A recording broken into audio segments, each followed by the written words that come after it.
Lucía Montes sostenía en sus manos dos cosas que no combinaban: las llaves oxidadas de una cabaña que nunca había pisado y una sentencia de divorcio firmada por 3 jueces que nunca la miraron a los ojos.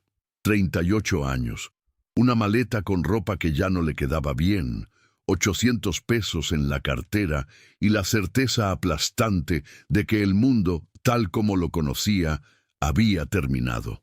No de golpe, sino lentamente, durante 12 años, mientras ella miraba para otro lado. Imagínate tenerlo todo y no saber que lo estás perdiendo. Imagínate dedicar tu vida entera a sostener el sueño de alguien más y descubrir, demasiado tarde, que ese alguien jamás valoró el sacrificio. Imagínate que el día que más necesitas que el sistema te proteja, el sistema te da la espalda con una sonrisa fría y te dice que ya firmaste, que ya acordaste, que ya no hay nada que hacer. Eso le pasó a Lucía. Y cuando todo parecía acabado, cuando el piso desapareció bajo sus pies y solo le quedaba una cabaña podrida en las afueras de Tapalpa como herencia de una vida rota, algo sucedió. Algo que ella no esperaba, algo que nadie esperaba. Y lo que encontró debajo de esas tablas carcomidas no era solo dinero, ni joyas, ni documentos. Era la prueba de que las personas que merecen sobrevivir, sobreviven, aunque todo esté en su contra. Antes de que sigamos con esta historia que te va a remover el alma, deja tu like en este video. Si te gustan las historias sobre mujeres que se levantan cuando el mundo entero las empuja hacia abajo, suscríbete al canal para no perderte ninguna. Y dime en los comentarios, ¿conoces a alguien que haya tenido que empezar desde cero después de una traición? ¿Desde dónde nos están viendo hoy? Me encanta saber hasta dónde llegan estas historias. Ahora sí, vamos, porque lo que le pasó a Lucía en esa cabaña te va a cambiar la manera de ver las segundas oportunidades. Lucía Reyes de Montes había nacido en Guadalajara, en una colonia de clase media que olía a jacaranda en primavera y a gas LP el resto del año. Era la segunda de 3 hijos de una familia que no tenía mucho, pero tampoco le faltaba lo esencial. Su papá, don Aurelio Reyes, trabajaba en una fábrica textil en Tlaquepaque. Su mamá, doña Carmen, llevaba la casa con el orden silencioso de quienes aprendieron que el caos cuesta caro.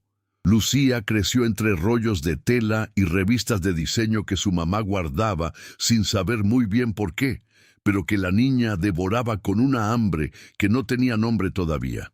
A los 16 años ya sabía que quería diseñar ropa. No moda de pasarela, no cosas que la gente común nunca usaría. Quería diseñar textiles que tuvieran historia, que llevaran color y textura de los mercados de Oaxaca y Chiapas, que hicieran sentir a quien los usara que cargaba algo vivo entre las manos. Era un sueño concreto, con forma y con sabor, y Lucía trabajó para él. Estudió con beca en el Centro de Arte y Diseño de Jalisco. Se graduó con honores, consiguió trabajo en un taller de diseño en el centro de Guadalajara, donde la dueña, una señora Graciela Fuentes ya entrada en años, le dijo el primer día que tenía manos de artesana y ojo de arquitecta. Para Lucía, ese comentario valió más que cualquier diploma. Tenía 23 años cuando conoció a Roberto Salazar en una exposición de diseño industrial en el Hospicio Cabañas. Él tenía 31, traje gris, zapatos de piel italiana, la sonrisa de quien sabe exactamente qué efecto produce. Era guapo de la manera en que son guapos ciertos hombres del occidente mexicano: mandíbula fuerte, mirada directa, seguridad que se confundía fácilmente con inteligencia. Le preguntó sobre las telas que ella exhibía. Ella le explicó con la pasión de siempre. Él la escuchó con atención genuina, o algo que se parecía mucho a eso. Salieron 3 meses después. Se casaron a los 2 años. En aquella época, Roberto era un empresario en ascenso, dueño de una empresa de distribución de materiales de construcción que crecía con rapidez. Tenía contactos, tenía energía, tenía planes. y tenía la costumbre de hablar de sus planes como si ya fueran realidades, con esa convicción que en los primeros años le pareció a Lucía señal de carácter, y que sólo con el tiempo entendería que era otra cosa, la arrogancia de quien nunca aprendió a reconocer sus propios límites. El primer año fue bueno, el segundo también. En el tercero, Roberto comenzó a hablar de los viajes que necesitaba hacer por negocios, de las cenas con clientes que se extendían hasta la madrugada, de la presión que él cargaba y que ella no podía entender porque no había estado nunca en una sala de juntas. Lucía callaba, trabajaba. Cuando quedó embarazada de Sofía, Roberto se emocionó de verdad. Ella lo vio en sus ojos y creyó que aquello sería el punto de inflexión, el momento en que la familia pasara al centro de la historia. Sofía nació en diciembre, perfecta y ruidosa, y Roberto estuvo en el hospital con flores y lágrimas y todo lo que debía estar. Pero 3 semanas después ya viajaba otra vez. Fue en ese momento cuando Lucía tomó la decisión que marcaría los siguientes 12 años de su vida. El taller de doña Graciela necesitaba que ella viajara a ferias de diseño, que atendiera clientes, que estuviera disponible con la flexibilidad que su trabajo exigía. Y Sofía era recién nacida. Roberto ganaba bien. La lógica del momento, empujada por él con argumentos suaves pero constantes, fue que Lucía dejara la chamba temporalmente. Solo un tiempo. Solo hasta que Sofía creciera un poco. Solo mientras la empresa de Roberto despegaba de verdad y podían contratar a alguien para ayudar en la casa. Solo un tiempo se convirtió en 12 años. Lucía lo vio pasar sin entender exactamente cuándo ocurrió la transformación. Un día era diseñadora textil con futuro, y al siguiente era la señora de Salazar, la que organizaba las cenas de negocios de Roberto, la que llevaba y traía a Sofía de la escuela, la que mantenía la casa de la colonia Providencia en el orden impecable que Roberto exigía, sin decirlo nunca directamente. Sus amigas de la universidad se fueron distanciando, no por maldad, sino por esa mecánica silenciosa con que la vida separa a quienes siguen caminos distintos. Las nuevas amistades eran esposas de socios de Roberto, mujeres que hablaban de viajes a Miami y de remodelaciones de cocina y de las clases de golf de sus maridos. No eran malas personas, pero no eran su gente. La primera señal real de que algo estaba muy mal llegó cuando Sofía tenía 5 años. Lucía encontró en el bolsillo del saco de Roberto un recibo de hotel en Puerto Vallarta con fecha de un fin de semana en que él supuestamente estaba en Monterrey en reuniones. Lo confrontó. Roberto lo negó con tal convicción, con tal sangre fría, con tal detalle técnico sobre el error del recibo, que Lucía terminó la conversación sintiéndose culpable de haber desconfiado. Después entendería que esa capacidad de hacer sentir culpable al otro era la herramienta más afilada del arsenal de Roberto Salazar. Los 4 años siguientes fueron una guerra de baja intensidad. Discusiones que empezaban por el dinero y terminaban siendo sobre quién era más sacrificado, quién trabajaba más, quién aportaba más a la familia. Roberto era hábil en ese terreno. Tenía palabras para todo. Tenía argumentos construidos con la precisión de quien practica los debates antes de darlos.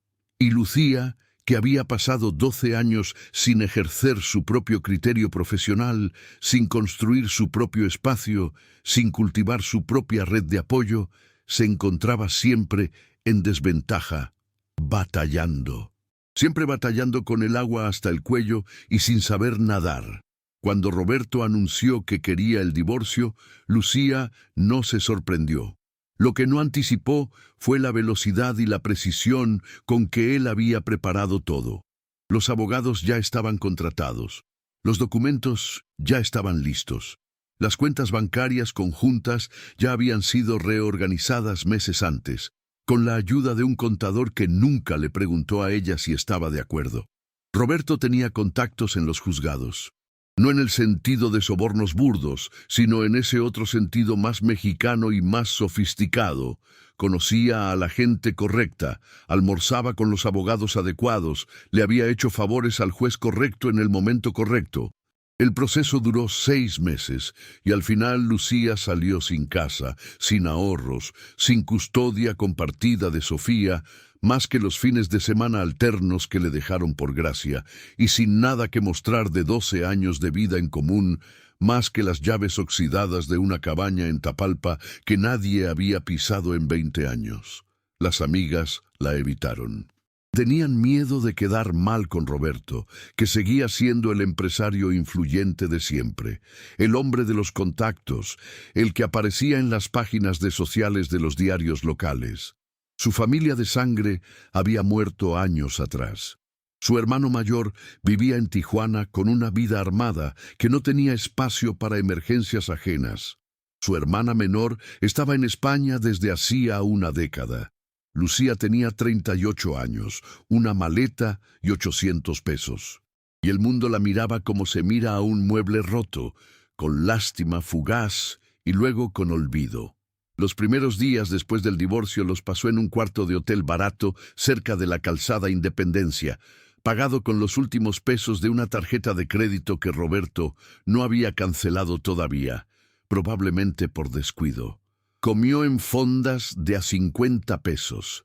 Caminó por las calles de Guadalajara sin rumbo, mirando la ciudad donde había vivido toda su vida como si fuera un paisaje extraño. Todo le parecía ajeno. Las fachadas coloniales, los camiones anaranjados, los mercados llenos de olor a chile tostado y flores frescas. Todo era el mismo mundo de siempre, y ella era una persona diferente dentro de él, alguien que ya no sabía bien dónde encajaba. El día que la tarjeta dejó de funcionar, Lucía se sentó en una banca de la Plaza de la Liberación y sacó las llaves de la cabaña. Las sostuvo en la mano un buen rato. El metal oxidado le manchó los dedos de marrón rojizo. Pensó en lo que sabía de ese lugar, que había pertenecido al abuelo de Roberto, un hombre llamado Ernesto Salazar Medina, que había muerto hacía 25 años. Que la cabaña llevaba sin usarse desde entonces, que estaba en las afueras de Tapalpa, en la Sierra de Jalisco, a 3 horas de Guadalajara por carretera, que nadie la quería porque era vieja, estaba deteriorada y no valía la pena restaurarla. Que Roberto se la había dado en el acuerdo de divorcio como quien tira un hueso, con la certeza de que no valía nada.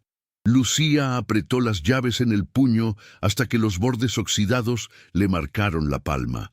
Ni modo, era eso o la calle. El autobús de Guadalajara a Tapalpa salía de la central camionera de la Nuevo México a las 7 de la mañana. Costaba 85 pesos.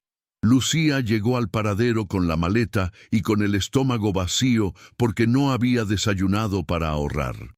El camión era de esos de segunda clase que huelen a plástico caliente y a canciones gruperas en radio de mala señal, con asientos de vinil azul desgastado y ventanas que se atascaban a la mitad, pero tenía asientos y llevaba a donde necesitaba ir. El paisaje cambió pronto. La mancha urbana de Guadalajara se dio a fraccionamientos, luego a carretera abierta, luego a campos de agave y cerros con pinos.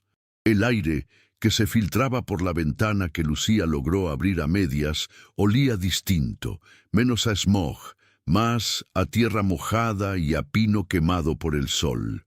Había algo extraño en mirar ese paisaje desde la ventana del camión, algo que no era exactamente paz, pero tampoco era angustia. Era más como suspensión, como si el mundo hubiera pulsado pausa y por un momento no hubiera nada que decidir, nada que resolver, nada que aguantar. Solo el camión traqueteando por la sierra y los pinos pasando del otro lado del vidrio. Pensó en Sofía. La veía el viernes siguiente. Eso era lo más concreto que tenía. El viernes siguiente a las 4 de la tarde, Sofía estaría esperándola en la puerta de la casa de Roberto, con su mochila y sus trenzas, y esa manera suya de correr que parecía que fuera a caerse, pero nunca caía. Lucía cerró los ojos y se quedó con esa imagen. La guardó como se guarda algo que se puede perder si no se tiene cuidado. En el pueblo de Tapalpa la bajaron en la plaza central. Era mediodía. El sol de marzo pegaba fuerte, pero el aire frío de la sierra lo equilibraba. La plaza olía a buñuelos fritos de un puesto que había junto a la presidencia municipal. Había señoras con canastas caminando hacia el mercado, niños en uniforme saliendo de la escuela, un señor de sombrero dormitando en una banca. Lucía preguntó a una muchacha dónde quedaba el camino a la zona de cabañas al norte del pueblo, cerca del cerro del Tepopote. La muchacha le explicó con gestos y con las palabras precisas del que conoce el lugar de toda la vida. Eran 2 kilómetros a pie por un camino de terracería que el GPS del celular barato de Lucía no reconocía. Jaló la maleta sobre la terracería. El ruido de las rueditas golpeando contra las piedras del camino sonaba ridículo en medio del silencio de los pinos. Pasó por 2 bifurcaciones siguiendo las indicaciones de la muchacha. Pasó por un arroyo seco con piedras cubiertas de musgo. Pasó por una barda de piedra vieja que ya no sostenía ningún terreno en particular. Y entonces, al final del camino, apareció. La cabaña era pequeña, más pequeña de lo que Lucía había imaginado. Estaba construida de madera y piedra, al estilo de las construcciones serranas de Jalisco, con techo de 2 aguas cubierto de láminas de asbesto que la humedad había pintado de verde y gris. Las ventanas tenían los vidrios rotos, tapados con tablas clavadas desde adentro. La puerta principal era de madera maciza, oscurecida por décadas de sol y lluvia. El jardín delantero era una maraña de quelite y maleza que llegaba a la cintura. Un pino joven había crecido pegado a la esquina derecha de la construcción, y sus raíces ya habían comenzado a levantar el cimiento. Lucía se paró frente a la puerta un momento. El silencio de la sierra era distinto al silencio de la ciudad. No era ausencia de sonido, sino presencia de otro tipo de sonido. Pájaros, viento en los pinos, el rumor lejano de agua corriendo en algún arroyo invisible. Metió la llave en la cerradura. Tardó. Tuvo que empujar con el hombro, pero cedió. El olor la golpeó primero. 20 años de encierro, humedad acumulada, madera carcomida, algo que olía vagamente a ratón y a tiempo detenido. Adentro estaba oscuro.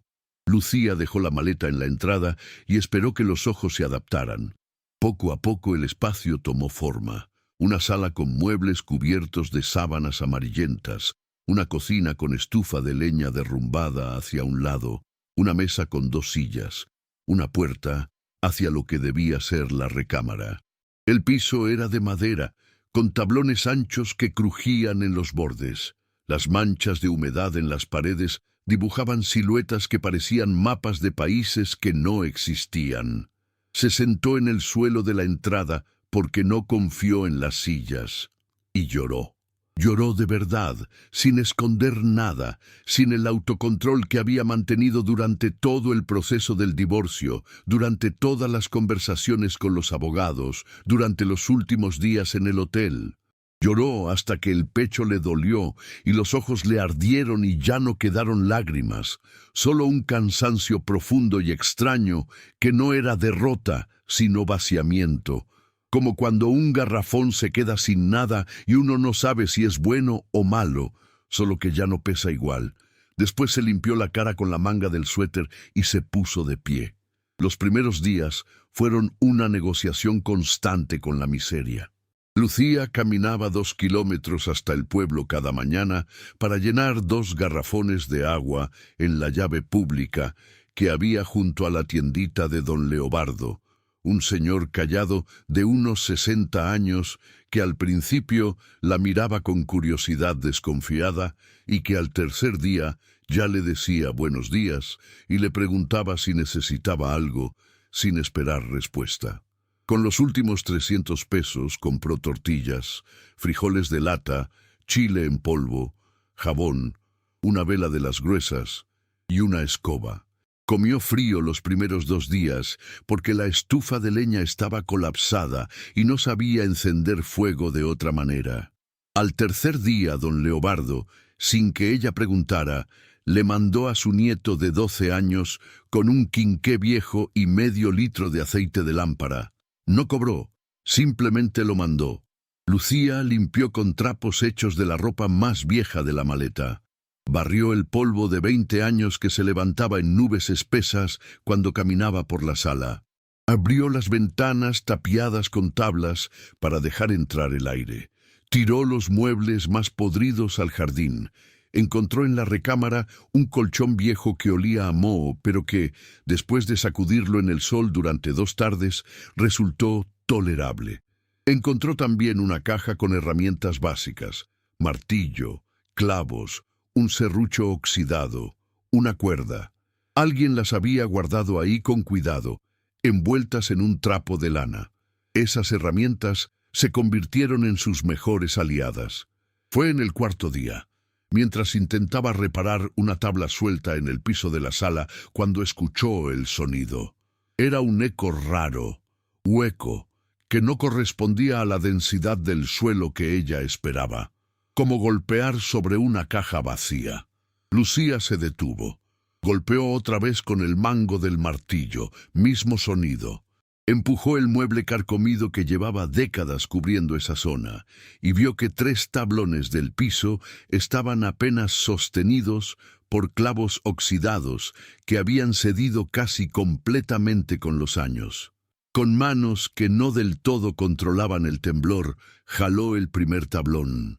Luego el segundo, luego el tercero. Debajo había oscuridad, y un escalón de madera, y otro, y un olor a tierra fría y a tiempo detenido que era completamente distinto al olor de arriba. Lucía se quedó mirando el hueco en el piso durante un buen rato. El quinqué de don Leobardo estaba en la cocina. Lo fue a buscar. Lo encendió. Regresó al hueco. Sostuvo el quinqué sobre el vacío y vio que la escalera tenía 5 peldaños y que abajo había un espacio de techo bajo, paredes de tierra apisonada y piso de ladrillo crudo. No era grande, era pequeño, oscuro, y olía como olía la historia cuando nadie la toca por décadas. Bajó despacio, el 5.º escalón crujió, sostuvo el quinqué en alto. En el centro del sótano había un baúl de cedro. Las iniciales talladas en la tapa eran claras incluso con la pátina del tiempo. ESM, 1978. Ernesto Salazar Medina, el abuelo de Roberto, el hombre que había construido esa cabaña y que la había dejado aquí 20 años atrás, sin que nadie supiera por qué. Lucía se arrodilló frente al baúl. La cerradura no tenía llave, pero el pasador estaba oxidado.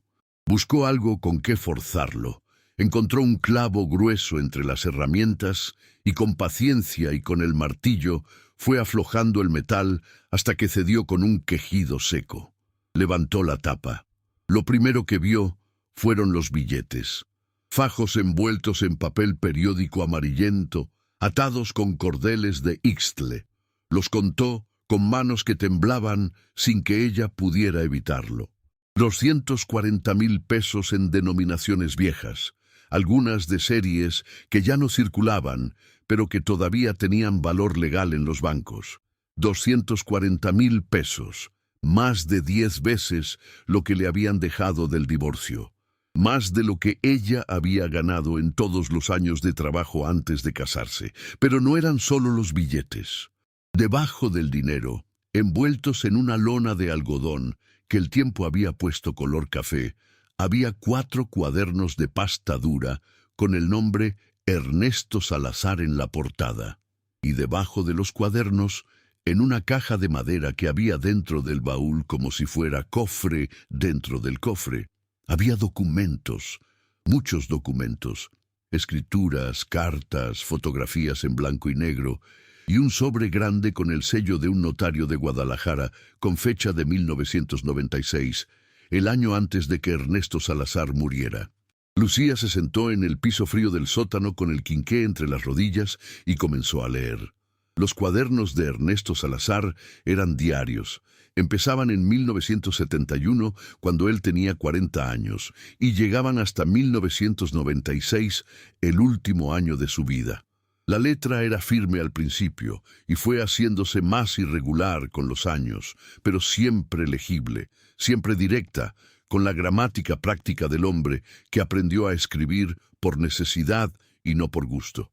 Ernesto Salazar había sido comerciante en Guadalajara. Había construido su empresa de abarrotes y distribución desde cero, con el trabajo silencioso de quien no tiene padrinos ni conexiones, sino solo las manos y la cabeza. Era un hombre de pocas palabras en los diarios, sin poesía, pero con claridad. Escribía lo que había pasado y cómo se había sentido sin adornos. En el cuaderno de 1985, Lucía encontró la primera referencia a la cabaña. Compré el terreno en Tapalpa por consejo de mi amigo el licenciado Vargas. No sé si fue buena idea. La cabaña ya estaba, vieja pero de pie. La arreglé un poco con Ramón y con el muchacho de la ferretería. No es lujo, pero es mío. Aquí nadie me pide nada ni me explica cómo gastar lo que gané. En el cuaderno de 1989 apareció la primera mención de su hijo, el padre de Roberto. Fui a la cabaña solo. Necesitaba alejarme de la familia un tiempo. Carlos no entiende por qué guardo tanto. Dice que el dinero hay que moverlo, invertirlo, hacerlo trabajar. Yo no confío en los bancos como antes. Después de lo que vi en el 82, no vuelvo a poner todo en un solo lugar. En el de 1993, encontró algo que le paró el corazón. Le pedí al licenciado Morales que me hiciera un testamento aparte del que tiene registrado la familia. No quiero que Carlos y sus hijos sepan de la cabaña. Les voy a dejar la empresa y la casa de la colonia americana. Eso es suficiente y de sobra. La cabaña y lo que hay en ella se la dejo a quien la necesite de verdad. Morales me dijo que eso no es válido legalmente si no hay nombre. Le dije que eso lo sabía yo. No quiero poner nombre. Quiero que sea la vida la que decida quién llega aquí. Lucía leyó esa línea 3 veces. La vida la que decida quién llega aquí. Siguió leyendo. En el cuaderno de 1995, ya con la letra más irregular de los últimos años, Ernesto describía por qué había guardado el dinero en el baúl en lugar de en el banco. Tengo 180,000 en el baúl. Seguiré juntando lo que pueda. Si la vida me da tiempo, seguirá creciendo. Si no, quien encuentre esto sabrá qué hacer mejor que yo. El sobre del notario era el documento más importante. Lucía lo abrió con cuidado de no romper el papel amarillento.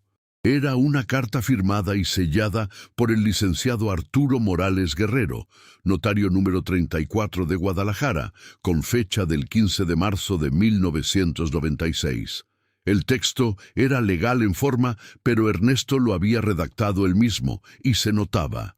Yo, Ernesto Salazar Medina, en pleno uso de mis facultades mentales y ante la fe del licenciado Morales, declaro que la propiedad ubicada en el paraje conocido como El Tepopote, municipio de Tapalpa, estado de Jalisco, con todas sus construcciones y contenidos, pertenece en propiedad plena a quien habite dicho inmueble de manera permanente y con necesidad real, siempre que lo haga con respeto a la propiedad y a su historia. Esta declaración no sustituye al testamento registrado ante el registro público de la propiedad, pero sí establece mi voluntad moral inequívoca. El contenido del baúl en el sótano es propiedad absoluta de quien lo encuentre, sin condición adicional alguna, que se use para vivir bien y para hacer bien. Lucía leyó la carta 2 veces más. Luego la dobló con cuidado y la guardó en el sobre. Luego miró el baúl, los billetes, los cuadernos, las fotografías en blanco y negro de un hombre viejo con sombrero de palma parado frente a esa misma cabaña en lo que debían ser los años 80, cuando los pinos del jardín eran todavía pequeños. Subió del sótano cuando ya el sol había bajado detrás del cerro y el frío de la sierra comenzaba a meterse por las ventanas abiertas. Se sentó en la cocina con el quinqué y con las manos todavía manchadas de polvo del baúl. Comió tortillas con frijoles de lata porque no había otra cosa. Comió despacio, masticando bien, mirando la llama del quinqué moverse con la corriente de aire que entraba por debajo de la puerta. No gritó, no lloró, no llamó a nadie. Solo pensó, durante un rato muy largo, en lo que había encontrado y en lo que significaba. Y la primera conclusión a la que llegó fue la más simple y la más poderosa: que Ernesto Salazar, un hombre que había muerto casi 30 años atrás, le había dejado algo. No a ella específicamente porque no la conocía. Le había dejado algo a la persona que lo necesitara de verdad. Y esa persona era ella. La segunda conclusión tardó más en formarse, pero cuando llegó fue tan clara que no había manera de ignorarla. El dinero en el baúl era suyo, los cuadernos de Ernesto lo decían, la carta del notario lo decía, pero 240,000 pesos en billetes viejos no eran lo mismo que 240,000 pesos en una cuenta bancaria. Necesitaba saber si esos billetes todavía tenían valor, necesitaba saber qué hacer con la carta del notario, y necesitaba hacerlo sin que Roberto Salazar se enterara antes de que ella tuviera todo en orden, porque Roberto se iba a enterar. Eso era inevitable. La cabaña llevaba su apellido familiar, el baúl tenía las iniciales de su abuelo, y Roberto Salazar era el tipo de hombre que no dejaba nada en paz si creía que podía sacar algo de ello. Lucía apagó el quinqué cuando se terminó el aceite y se quedó en la oscuridad de la cocina serrana, escuchando los grillos y el viento. Tenía miedo. Eso era honesto, y ella lo reconocía sin drama. Pero junto al miedo había algo más, algo que no había sentido en mucho tiempo. Una especie de determinación fría, como el filo de un cuchillo bien afilado. Era la sensación de quien no tiene nada que perder y descubre de repente que eso, paradójicamente, es una forma de libertad. Al día siguiente, muy de mañana, antes de que el pueblo despertara del todo, Lucía caminó a la tiendita de don Leobardo. El señor estaba abriendo, acomodando las botellas de refresco en el refrigerador viejo que zumbaba como un gato dormido. «Oiga, don Leobardo, ¿sabe usted si hay un banco o una casa de cambio aquí en Tapalpa?» El señor la miró sobre los lentes. «Banco no hay. Hay una caja popular en la plaza, y la señora Hortensia, que trabaja en la tienda de artesanías, a veces hace cambios cuando la gente trae cosas de valor». «¿Por qué? ¿Necesita algo?» Lucía dudó un momento. «Tengo unos billetes viejos, de los que ya no circulan. Quiero saber si todavía valen». Don Leobardo asintió despacio. «Los viejos valen en el Banco de México. La Caja Popular a veces los recibe también. Pero para eso mejor vaya a Guadalajara. Allá lo hacen rápido y sin problema». La Caja Popular de Tapalpa quedaba a 2 cuadras de la plaza. La señorita que atendía, una muchacha de unos 25 años con el cabello recogido y la placa que decía Verónica en la camisa azul corporativa, examinó los billetes que Lucía sacó con cuidado del sobre donde los había guardado. 3 billetes de series antiguas. Verónica los miró con atención, consultó algo en la computadora. Asintió. «Sí, tienen valor. Estas series ya no circulan, pero el Banco de México las redime. Usted los lleva a cualquier sucursal y se los cambian a valor nominal. ¿Cuántos tiene?» Lucía no respondió de inmediato. «Gracias», dijo. «Es suficiente por ahora». Esa tarde escribió en una libreta que había encontrado entre los muebles de la recámara. Hizo una lista. Primero, cambiar los billetes en el Banco de Guadalajara antes de que alguien supiera que existían. Segundo, buscar al licenciado Morales o a quien lo hubiera sucedido en la notaría número 34. Tercero, hablar con un abogado. No uno de los abogados del sistema de Guadalajara que conocían a Roberto, sino alguien diferente. alguien independiente. Cuarto, no decirle nada a nadie hasta que todo estuviera en orden. Lucía Reyes Montes tenía 38 años, 800 pesos que ya casi se acababan, y 240,000 pesos en billetes viejos guardados en un baúl de cedro en el sótano de una cabaña que nadie quería. Había sobrevivido 12 años de matrimonio con un hombre que la fue apagando de a poco. Había sobrevivido el divorcio más injusto que podía imaginar. Había sobrevivido los primeros días en la cabaña sin agua, ni comida, ni fuego. Era completamente capaz de sobrevivir lo que venía. Cerró la libreta, fue a dormir. Mañana sería un día largo. El viaje a Guadalajara lo organizó para el martes siguiente, cuando ya tendría suficiente dinero para el autobús de ida y vuelta, gracias a los 50 pesos que le había pagado a don Leobardo por ayudarla a cargar unos garrafones. Llevó consigo 6 de los fajos de billetes, lo suficientes para hacer la primera prueba sin arriesgar todo, envueltos en una bolsa de tela dentro de la mochila que cargaba cruzada sobre el pecho. Tomó el autobús de madrugada y llegó al centro de Guadalajara, cuando el sol todavía no había calentado del todo el adoquín de las calles del centro histórico. La sucursal del Banco de México en la calle Alcalde abrió a las 9. Lucía esperó en la fila con la mochila sobre el regazo. Cuando llegó su turno, la cajera, una señora de aspecto amable con el cabello gris, examinó los billetes con la misma calma profesional de quien hace eso todos los días. «Son válidos, señora. Los recibimos a valor nominal. ¿Cuántos tiene?» Lucía respiró. «Traje 6 fajos. Son de distintas denominaciones». La cajera los fue contando en silencio. 42,000 pesos. ¿Los deposito a su cuenta o se los entrego en efectivo de circulación actual? A mi cuenta, por favor. 42,000 pesos. En una cuenta que tenía 3 días de existencia, abierta con el INE, y un recibo de servicio que Lucía había conseguido con el nombre de la cabaña en Tapalpa. 42,000 pesos era más de lo que ella había tenido en su propia cuenta en los últimos 8 años de matrimonio, porque las cuentas del matrimonio eran de Roberto y Lucía nunca preguntó demasiado sobre los números. Ese día también encontró la notaría. El licenciado Arturo Morales Guerrero había fallecido en 2008, pero su notaría seguía funcionando bajo el nombre de su hijo, el licenciado Eduardo Morales Flores, notario número 34, con el mismo número de registro que el padre.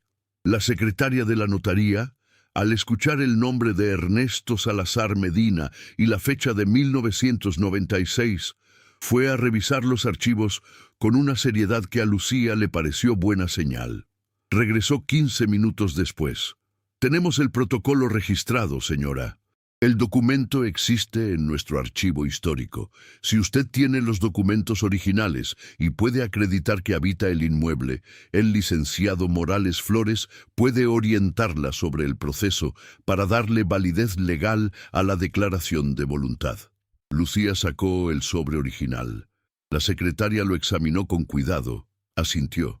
«Tiene usted cita el jueves a las 11. No falte». No faltó. El licenciado Eduardo Morales Flores era un hombre de unos 50 años, delgado, con lentes de armazón oscuro y la calma metódica de quien trabaja con papeles y con verdades toda la vida. Examinó el sobre, los documentos, los cuadernos de Ernesto que Lucía llevó como respaldo. Leyó despacio, tomó notas. Cuando terminó, se quitó los lentes y los dejó sobre el escritorio. «Esto es interesante, señora. El documento original firmado ante mi padre tiene valor como declaración de voluntad. No tiene la forma de un testamento válido, pero establece la intención del señor Salazar de manera clara.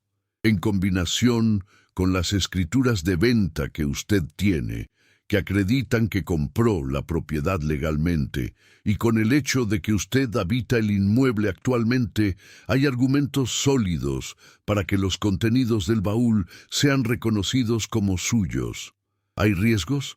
Los abogados siempre decimos que hay riesgos. El riesgo principal es que algún heredero del señor Salazar impugne. ¿Sabe usted si hay familia viva? Lucía apretó las manos sobre el regazo.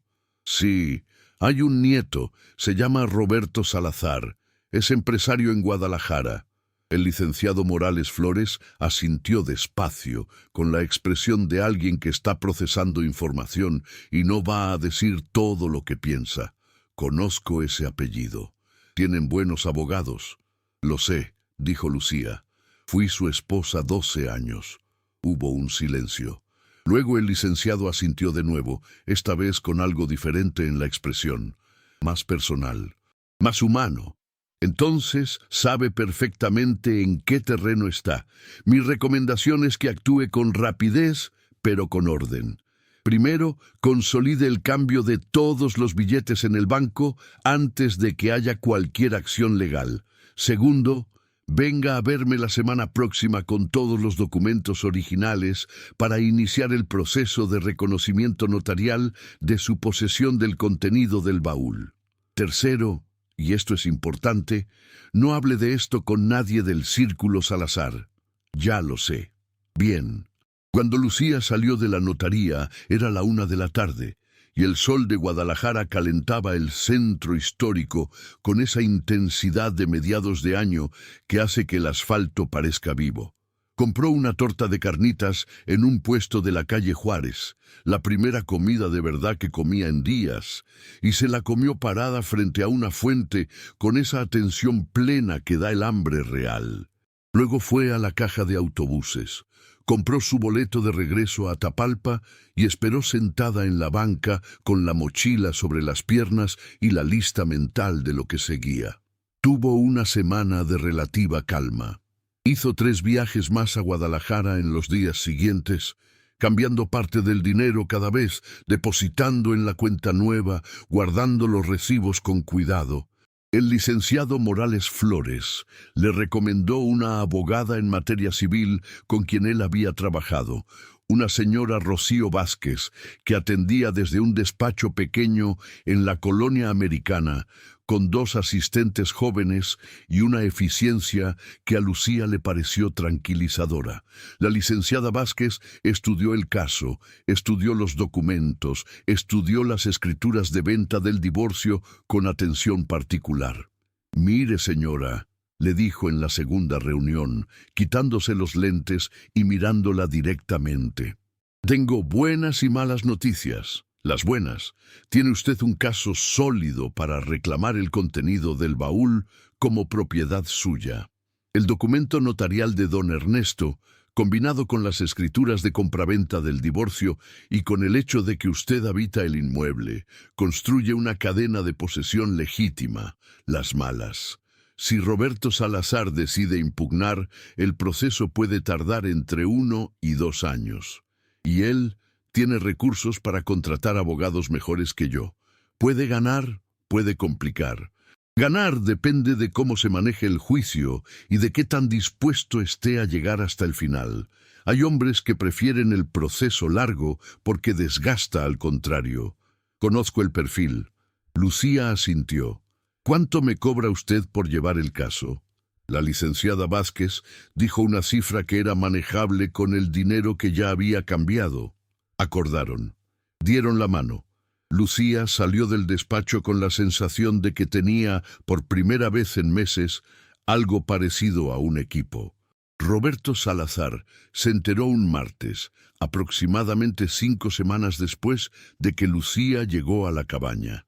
No fue por indiscreción de ella, sino por la mecánica inevitable de los trámites. El proceso notarial requirió notificación a los herederos del señor Ernesto Salazar Medina, y ese listado incluía a Roberto. La llamada llegó a las 8 de la mañana, al celular que Lucía había comprado en el mercado de Tapalpa por 450 pesos, número que nadie de la vida anterior conocía. Alguien del equipo de abogados de Roberto la había conseguido de todas formas. «Necesito que hablemos», dijo Roberto sin saludar. Su voz tenía la misma frialdad de cuando daba instrucciones en la empresa. de hombre que no está acostumbrado a encontrar resistencia. No tenemos nada que hablar, dijo Lucía. Tienes documentos que le pertenecen a mi familia. Las cosas de mi abuelo son herencia familiar, no tuyas. Las escrituras de venta que firmaste tú y tus abogados dicen que me vendiste la propiedad con todo su contenido. Y hay un documento notarial de tu abuelo que establece claramente su voluntad. Ya tengo abogada. Hubo un silencio. Cuando Roberto habló de nuevo, la frialdad había cedido un poco, y lo que apareció debajo no era exactamente enojo, sino algo más parecido a incredulidad. La Lucía que él conocía no hablaba así. La Lucía que él conocía no tenía abogada propia, ni documentos, ni un plan. No sabes en lo que te estás metiendo. Sí sé, dijo Lucía, y ya lo decidí, colgó.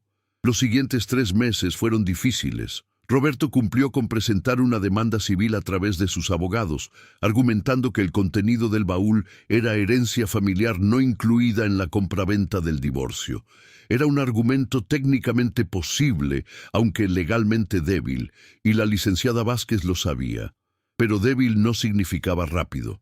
Los abogados de Roberto usaron cada recurso procesal disponible para extender los tiempos, solicitar pruebas adicionales, pedir pericias, que demoraban semanas. Era una guerra de desgaste. Roberto apostaba a que Lucía no tendría dinero ni paciencia para aguantar. Lo que Roberto no calculó era que Lucía ya no era la misma persona de 12 años atrás. Había algo que se había solidificado en ella durante aquellos primeros días en la cabaña, algo que tenía que ver con haber llegado al fondo y haber descubierto que el fondo tenía piso. La adversidad ya no la aplastaba, la ordenaba, la hacía pensar con más claridad, no con menos. También hubo aliados inesperados. Don Leobardo resultó ser primo lejano de una señora que había trabajado décadas atrás como empleada doméstica en la casa de la familia Salazar en Guadalajara, y esa señora, ya retirada y viviendo en Tapalpa, se acordaba de don Ernesto con cariño y de su hijo Carlos con algo que no era exactamente lo opuesto. Cuando supo que había una disputa sobre la cabaña y que la señora que estaba arreglándola era quien la necesitaba de verdad, fue a buscar a la licenciada Vázquez por su propio pie, con una carta que había guardado desde 1995. Era una carta de don Ernesto para ella, una felicitación de Navidad con unas líneas al final que decían con toda claridad que la cabaña de Tapalpa era para quien llegara a necesitarla de corazón y no para añadirse al patrimonio de una familia que ya tenía de sobra. No era un documento legal en sentido estricto, pero sumado a los demás, pintaba un cuadro inequívoco de la voluntad de Ernesto Salazar. El juez asignado al caso, un señor Jiménez que tenía fama de lento, pero también de justo, leyó todos los documentos con una atención que sorprendió a los abogados de Roberto. La resolución llegó en octubre, 7 meses después de que Lucía encontrara el baúl. El juez Jiménez declaró que la voluntad de Ernesto Salazar Medina era clara e inequívoca, que la venta de la propiedad incluía los contenidos de la misma según las escrituras del divorcio, y que el documento notarial de 1996 reforzaba esa conclusión de manera moral y legal suficiente. La demanda de Roberto fue rechazada. Las costas del proceso fueron a su cargo. Roberto no apeló. La licenciada Vázquez explicó por qué. Una apelación prolongada costaba más en honorarios de lo que valía el riesgo, y Roberto ya había calculado que el terreno no era favorable. Era el tipo de hombre que sabía cuándo retirarse para no perder más. Lo que había perdido ya no se lo devolvería a nadie. Lucía escuchó la noticia sentada en la cocina de la cabaña, con un café de olla que había preparado en la estufa nueva que había comprado el mes anterior. El café olía a canela y a piloncillo. Afuera los pinos se movían con el viento de octubre. Su hija Sofía estaba visitándola ese fin de semana por primera vez, dormida todavía en la recámara que Lucía había repintado de amarillo tenue porque era el color favorito de la niña. «Gracias, licenciada», dijo Lucía al teléfono. «Fue un caso bien peleado, señora. Usted nunca se rajó. Eso fue lo que ganó». Lucía colgó y se quedó mirando el café un momento. Luego fue a la ventana y miró el jardín que había estado limpiando de a poco durante los últimos meses, los quelites arrancados, los pinos podados en lo que era al alcance, las flores silvestres que había dejado crecer porque le gustaban. Era una mañana de lunes en la Sierra de Jalisco, y el mundo seguía siendo el mismo mundo complicado y difícil de siempre. Pero ella tenía café caliente, una hija durmiendo en el cuarto de al lado, una casa propia y 240,000 pesos que ya estaban en su totalidad en una cuenta bancaria a su nombre. No era el final de la historia, era el principio de la siguiente. Los 2 años que siguieron fueron los más intensos y los más llenos de vida que Lucía recordaría en mucho tiempo. Comenzó por lo más urgente: regularizar completamente la propiedad, con todos los documentos en orden, las escrituras actualizadas con su nombre y sin ningún vínculo con el apellido Salazar. El licenciado Morales Flores se encargó de ese proceso con la eficiencia meticulosa que lo caracterizaba. Costó 17,000 pesos en trámites y honorarios, que Lucía pagó sin el mínimo de angustia que habría sentido meses atrás. Luego vino la cabaña. Contrató a un albañil del pueblo, un señor llamado Fermín Reyes, que era conocido de don Leobardo y que tenía la paciencia y el oficio de quien trabaja madera y piedra desde que aprendió a cargar herramientas. Fermín y su hijo trabajaron durante 3 meses en la estructura. Reforzaron el cimiento, reemplazaron las tablas podridas del piso, repararon el techo, reinstalaron la estufa de leña con una nueva conexión segura. Lucía trabajó junto a ellos en lo que pudo, aprendiendo lo que no sabía, preguntando cuando no entendía. Nunca había sabido que le gustaría tanto la satisfacción física de ver un espacio transformarse con las propias manos. Conectaron la toma de agua municipal, instalaron un tinaco, pusieron ventanas nuevas de madera lacada color café oscuro que hacían que la cabaña pareciera por primera vez en décadas una casa de verdad. Lucía pintó las paredes interiores de un blanco hueso que hacía que la luz de la mañana rebotara de una manera que ella encontró perfecta. Colgó en la sala una de las fotografías de los cuadernos de Ernesto. El hombre con sombrero parado frente a la cabaña, sonriendo con esa manera discreta de sonreír que tenía la gente de antes. El sótano lo dejó intacto, tal como estaba. El baúl vacío seguía ahí. La escalera crujía igual. Era una especie de memorial involuntario, el espacio donde la historia había decidido depositar lo que necesitaba depositarse.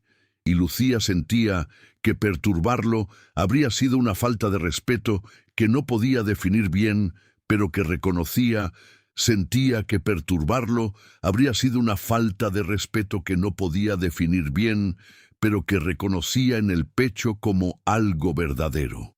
En la primavera del 2.º año, hizo algo que había pensado durante meses, con la misma mezcla de miedo y necesidad con que se piensa en los sueños que uno casi ya no cree merecer. Fue a Guadalajara. Visitó su antiguo taller, el de doña Graciela Fuentes, que seguía funcionando en el centro de la ciudad con una nueva dueña joven que había comprado el negocio cuando doña Graciela murió. Llegó sin avisar. Miró los rollos de tela en los estantes, los maniquíes con patrones a medio terminar, las mesas de corte con la luz de la mañana entrando por los ventanales. La nueva dueña, una muchacha llamada Marisol Torres, de unos 30 años, la encontró parada en la entrada mirando el espacio con una expresión que no era nostalgia exactamente, sino algo más complejo. ¿La puedo ayudar en algo? Lucía se volvió. Me llamo Lucía Reyes. Trabajé aquí hace 12 años. Soy diseñadora textil. Marisol la miró un momento, y luego, con la intuición directa de la gente que sabe reconocer el talento cuando lo ve aunque no lo haya visto todavía, dijo: «¿Tiene portafolio?». Lucía sonrió por primera vez en lo que le pareció mucho tiempo. «Tengo algo mejor. Tengo 12 años de ideas guardadas que nunca pude hacer». Firmaron un acuerdo de colaboración 2 semanas después. Lucía diseñaba desde la cabaña, enviaba patrones y muestras a Guadalajara y se quedaba con un porcentaje de cada colección que llevara su nombre. No era un sueldo fijo, era mejor. Era su propio trabajo, con su propia voz, en sus propios términos. Las primeras piezas que diseñó tenían algo que Marisol llamó textura de sierra. Colores, tierra mezclados con rojos y azules que recordaban a los textiles de los mercados de Jalisco, con estructuras que eran a la vez antiguas y modernas. Vendieron bien, mejor que bien. Sofía pasaba las vacaciones de verano completas en la cabaña desde el 2.º año. Llegaba con su mochila y sus cuadernos y su manera de correr que parecía que iba a caerse pero nunca caía, y se instalaba en el cuarto amarillo con la propiedad natural de quien sabe que ese espacio es tan suyo como de su mamá. Exploraban juntas el monte, cocinaban en la estufa de leña, leían los diarios de Ernesto en las tardes lluviosas. Sofía tenía 11 años cuando leyó por primera vez la carta del notario y se quedó en silencio un rato largo antes de preguntar: «¿Entonces don Ernesto te la dejó a ti sin conocerte?». «Sin conocerme», confirmó Lucía. Sofía pensó en eso. ¿Cómo sabía que ibas a llegar tú? No sabía. Dejó que la vida decidiera. La niña asintió con esa seriedad de los niños cuando algo los mueve de verdad. «Qué bueno que llegaste tú, mamá». Lucía la abrazó sin decir nada, porque no hacía falta decir nada. 3 años después de la tarde en que giró la llave oxidada en la cerradura de una cabaña que nadie quería, Lucía Reyes Montes tenía 41 años y una vida que ella misma había construido pieza por pieza, sin nadie que se la diseñara ni nadie que se la quitara. La cabaña era un hogar de verdad, cálida, ordenada, con olor a leña y a café y a los textiles que ella tendía a secar en el corredor cuando terminaba de teñirlos con los colores que sacaba de plantas del monte. Tenía trabajo. Tenía a Sofía. Tenía a don Leobardo que seguía guardándole los garrafones, aunque ya no los necesitara. Y a Fermín, el albañil que pasaba de vez en cuando a ver si la estructura aguantaba bien, y a la señora Hortensia de las artesanías que un día le propuso vender algunas de sus telas en la tienda del pueblo, y que ahora le mandaba pedidos cada mes. Tenía también los cuadernos de Ernesto, que había leído completos 3 veces, y que guardaba en un librero que Fermín le había hecho de madera de pino rescatada del arreglo de la estructura. Los leía cuando necesitaba recordar que las cosas se construyen despacio, con las manos y con la cabeza, sin atajos y sin padrinos, con la dignidad silenciosa de quien sabe que el trabajo honesto pesa más que cualquier otro argumento. Una tarde de noviembre, cuando el frío de la sierra ya anunciaba que el invierno estaba próximo y los pinos del jardín se movían con ese ritmo lento que tienen las cosas que llevan mucho tiempo en un lugar, Lucía bajó al sótano. No por necesidad, solo para estar ahí un momento. Se quedó sentada en el último escalón con el quinqué encendido, mirando el baúl vacío en el centro del cuarto. Las paredes de tierra seguían igual, el piso de ladrillo crudo seguía igual. El olor a historia y a tiempo detenido seguía igual. Pensó en Ernesto, guardando ese dinero billete por billete durante años, escribiendo en sus cuadernos sin poesía, pero con verdad, creyendo que algún día alguien que lo necesitara de verdad llegaría a ese sótano. Pensó en la carta que decía que las casas no guardan solo recuerdos, que a veces guardan posibilidades. Pensó en Roberto firmando las escrituras con la certeza de que le estaba dando basura. Pensó en ella misma en el camión de las 7 de la mañana, mirando los pinos por la ventana empañada, sin saber lo que la esperaba. Y pensó que a veces la vida no te da lo que pediste, te da lo que necesitas, no cuando tú quieres, cuando está listo. Apagó el quinqué, subió, cerró las tablas del piso con cuidado, fue a la cocina y puso agua a hervir para el café. Afuera, los pinos de la Sierra de Jalisco seguían moviéndose con el viento. Los mismos pinos de siempre, el mismo viento. Pero ya no era el mismo mundo. La historia de Lucía nos recuerda que hay dignidades que no se compran ni se venden, que sobreviven incluso cuando todo lo demás se derrumba. Una mujer que lo dio todo durante 12 años, que fue borrada sistemáticamente de su propia vida, que llegó a una cabaña abandonada con 800 pesos y la espalda todavía erguida, encontró debajo de las tablas rotas algo que nadie le había prometido, una segunda oportunidad. No se la regalaron, la ganó. La ganó limpiando el polvo de 20 años con trapos de ropa vieja, caminando 2 kilómetros por agua cada mañana, aprendiendo a encender la estufa de leña, peleando su caso en los juzgados sin rendirse cuando todo empujaba para que lo hiciera. Ernesto Salazar nunca supo el nombre de la persona que llegaría a su cabaña, pero supo algo más importante, que la persona correcta llegaría cuando más lo necesitara. Y esa certeza, guardada en un baúl de cedro durante casi 30 años, resultó ser la herencia más valiosa que pudo dejar, no el dinero. La confianza en que el mundo, a pesar de todo, tiene momentos de justicia. A veces, esos momentos llegan en forma de llaves oxidadas que nadie quiere. A veces llegan en forma de tablas sueltas en el piso. A veces llegan cuando ya no te quedan lágrimas y lo único que queda es ponerse de pie, porque no hay otra opción. Y a veces, si tienes el valor de no rajarte cuando todo duele, la vida te muestra que siempre estuvo guardando algo para ti en el lugar más inesperado. Si esta historia te llegó al corazón, compártela con alguien que esté pasando por un momento difícil. Alguien que necesite saber que reconstruirse desde cero sí es posible.